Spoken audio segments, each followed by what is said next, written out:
Ayan guys, nagkakarga ng tubig ang lola niya.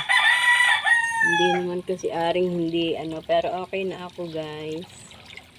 Ito na lang, medyo na lang yung boses kasi God na sa pagkakaano ko. Magbubuti nga nakapagpa-check up ako mga guys. Kasi sabi ni Doc, kung hindi maagapan, tinatanong nga ni doktor kung nilalagnat na ako. Sabi ko naman hindi ako nilalagnat. Buti na lang naagapan. Kasi kung hindi naagapan, uwi sa pneumonia. Kasi medyo masama na yung pakiramdam ko guys. Pero pa lang yun, ilang araw pa lang akong inubo na. Kaya lang yung medyo yung sobrang pagpapawis ko. Tapos natutuyuan ng pawis. Yun pala ang masama, yung matutuyo ang kalagi ng pawis. Lagi naman ako pagkagaling ko sa bukid, nagpapalit agad ako ng damit. Kaya lang hindi maiwasan talaga. Napakapawisin ko kasi guys. Sobra akong pawisin. Kahit na yung mga garter na lang ng mga shorts ko, pagka yung tumutulo kasi talaga yung pawis ko sa gitna ng likod. Talagang nababasa. Hindi nga ako nawawalan, di nakikita nyo naman guys, hindi ako nawawalan ng towel. Kasi agad na agad ko pag yung pinagpapawisan ako, punas ko agad. Kaya hindi ako nawawalan ng towel. Talagang hindi maiiwasan. Buti na lang naagapan, sabi ni Doc. Kasi pinagne-nebulizer nga ako ni Doc Kaya lang ayokong mag-nebulizer. Para daw guminhawa yung yung paghinga. Kaya naman, kaya pa ng lola. Mag-i-steam na lang ako guys. Eto, nagkakarga, magaan naman tong trabaho guys. Hindi naman ako pagpapawisan dito. Meron akong konting, ayan, labahin Kasi yung may mga ginagawa yung apo, hindi ko naman pwedeng may asa. Pero lang to, damit ko lang naman to guys. Yung kanila sila ang naglalaba. Konti lang to. Akala ko kasi madami na kaya nilabhan ko na. Konti pa pala. Konti pa lang. Alam niyo naman ang tumatanda, ayaw ng maraming matatambakan ng trabaho, kaya inaagad ko ng nalaba. Konti pa lang naman pala. Konti pa. Buti na lang naagapan, kung hindi ospital ang babagsakan ko nito. Kaya naman hindi ako nag-aano guys, kasi hindi naman ako nilalagnat. Sabi ko, may ubo nga ako pero hindi naman ako nilalagnat. Tinanong nga pati ni Doc kung kompleto ako ng turok ng vaccine. Sabi ko, kompleto, may booster pa nga ako Kaya wala namang dahilan. Yun nga laang, yung sobrang pagpapawis ko, hindi may iwasan ko. Minsan natutuyuan ng pawis talaga, lalo pag natutulog. Kasi ayaw ko guys matulog na naka-electric fan.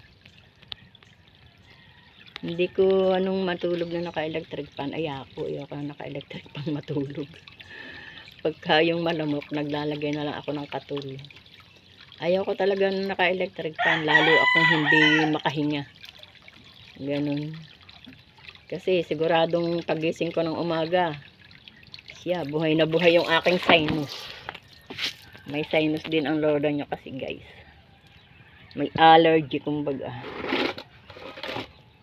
Huwag akong, kaya pag ako'y nagwawalis, laging may face mask din kasi huwag akong makakalanghap ng, alam nyo guys, yung lumilipad sa hangin na parang may mga, yung galabok. Naku, ayaw ng ilong ng lola nyo ng ganun. Pareho na kami ni Lola Inda.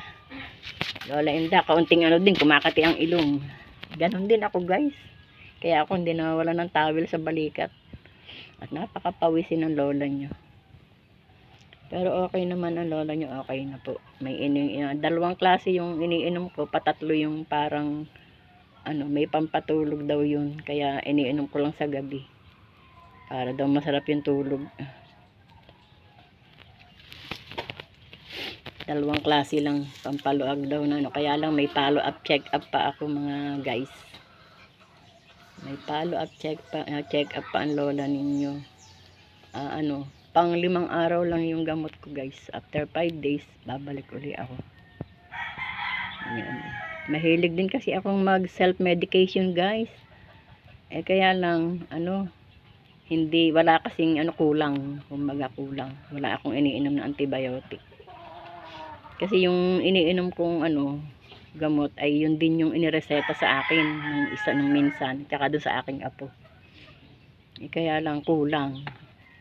Wala yung antibiotic. Yung pinaka-importante pa ang wala. Kaya ayun sabi nung sa akin, nung midwife doon sa center, nanay magpa-doktor ka na lang kasi hindi kita pwedeng bigyan ng gamot. Kasi nakapag-take ka na ng ng gamot hindi ko alam kung ano yun. Baka makasama sa iyo. Kaya magpa-doktor ka na lang. Kaya ayun, nakabuti naman guys. Nagpa-doktor at nang nalaman ko kung ano yung dapat gawin talaga. Ayun. Ngayon okay na guys. Okay na. Kaya nga eto makulit na naman ang lola niya kung ano-ano na naman kinukuting-ting. Kung ano-ano na naman ginagawa. Sabi nga nung aking balae. Si balae naghuhukay na naman dun sa kalsada. Sabi ganun kasi nilagyan ko ng tambak ba guys yung yung dinadaanan ng tubig papunta dito sa amin. Kasi pag hindi ko nilagyan ng tambak, papasok sa loob ng bahay. Ang lakas kasi ng ulan kahapon, super. Talagang ibinuhos na yata lahat. Konti pa lang yun. Paano kung talagang yung talagang super lakas na talaga yung ulan. Yung matagal, yun madali lang. Pag matagal guys ang ulan, siguradong maglilimas na naman kami sa loob ng bahay nito. Kaya nilagyan ko ng tambak yung dinadaanan ng tubig papunta dito sa amin. Ayun, kaya pinupuna ako ng aking balae. Ayan, si balae, naghuhukay na naman. Kaya nga. Talagang gaya makukulit na lola. Andun na sa kabila guys. Konti na lang yung kakargahan ko. 1, 2, 3, 4, 5. 5 timba na lang guys. 5 timba na lang.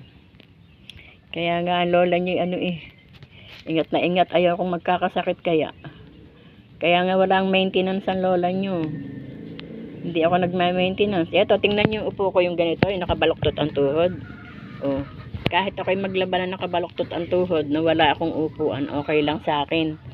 Hindi sumasakit yung tuhod ko. Kahit pagtindig ko, hindi masakit ang tuhod ko guys. Wala akong problema sa katawan. Yun lang, nung dinapuan ako ng ubo. Kasi nga, yun naman ang problema ngayon, natuyuan ng pawis. Na sabi nga, hindi naman sinasadya. Buti na nga lang, mabait yung anak ko. Binigyan ako ng pampadoktor. Ayun. Tapos sabi nga, nakita ko kanina. Punta ako dun saan, magbe-video sana ako kanina. Doon sa bahay nila, maganda yung bahay nila guys. Ang ganda, ang laki. Sabi, kumusta nanay? Sabi ganun. Ayun, sinabi ng doktor. Tapos sabi ko, may follow-up check-up ako ba, pagkalipas ng 5 araw, may follow-up check-up ako. Sige, walang problema. Sabi yung ganun. So, inabutan na agad ako ng 500. Ayun. Yun na lang yung tsaka yung natira ko guys. May natira pa naman akong 300. Kasya na yun. Follow-up check-up lang naman yun. Kumbaga, may gamot man, pero hindi na yun, ganun ka dami. Buti na nga lang, may mga anak na mababait. Diyos ko. Makulit kasi si lola. Hindi bale, naman sila. Kumbaga hindi ko man sila matulungan sa sa trabaho. Pero lagi naman silang kadamay sa mga dalangin ng lola. Sana ibigyan sila ng malalakas na katawan.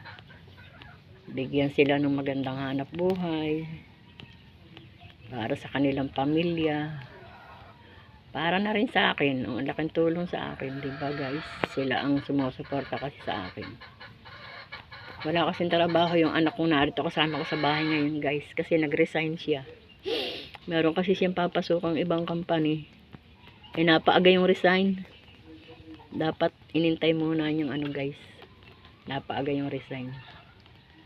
Pero malapit na ulit silang magsimula guys. Malapit na simula. Hindi may iwasan kung minsan ay talagang ganyan.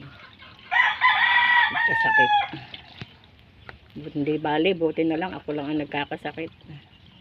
Yung apo ko ay may ubo rin, pero kumpleto na siya sa gamot. Yung apo ko naman, kaya inuubo, makulit. Matakaw naman yun sa malamig guys, sobrang magyelo. Talagang pag yun ay nag-aano ng inumin niya, gusto pa nun talaga yung yelo-yelo pa talaga. Ayaw niya nang basta malamig lang. Gusto yelo. Yung anak kong narito sa bahay, ganun din. Gusto niya lagi ng yelo.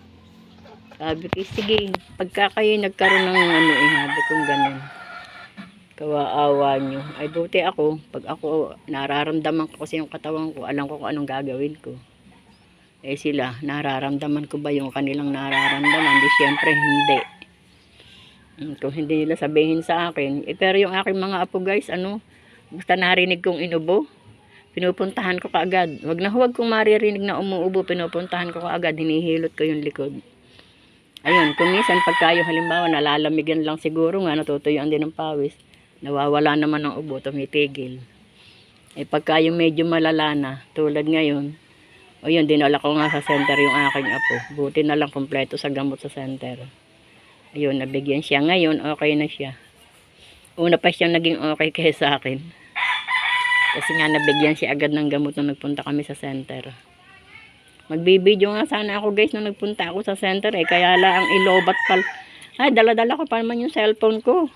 Kala ko okay. Pagdating namin sa center, lobat pala. Ano ba yun? Lobat pala. Sige guys, mahaba na yata ang kwento ko. Bye bye guys. Salamat sa pagsuporta kay Lola ha. Maraming salamat sa inyo sa pagsuporta sa akin. Bye bye guys. Bye bye. I love you all. Bye bye guys. Bye bye.